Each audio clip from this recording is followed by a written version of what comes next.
Hello mga mamasi, Assalamualaikum. So yun nga guys, yung habang nagbabiyahe kami, dumaan kami sa Matam, kumbaga sa restaurant sa pag-order kami ng chicken nuggets. So ayun, dito kami sa Albaik. So kita nyo naman guys, so nagutom kasi yung alaga kong si Sham.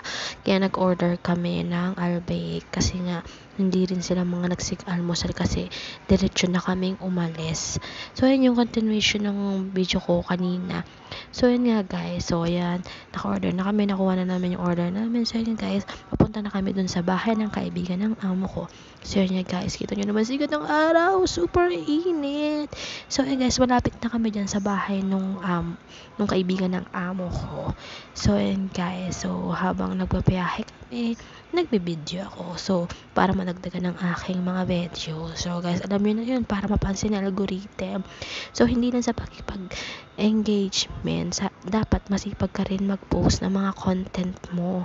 So kung wala kang mga content mo, mag-isip ka na lang kung anong mga gusto mong content. So ayan guys, malapit na kami sa bahay sa bahay ng kaibigan ng amo ko. So ayan nga guys, nakikita nyo naman. So ang haba din ng biyahe namin dyan kasi malayo yung bahay. So ayan guys, ayan yung bahay nila. Dyan sila sa baba, hindi sa taas.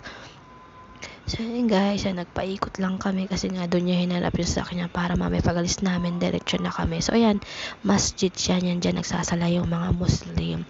So yun guys, kita nyo naman, no? Talagang yun lang guys, another vlog for today, bye!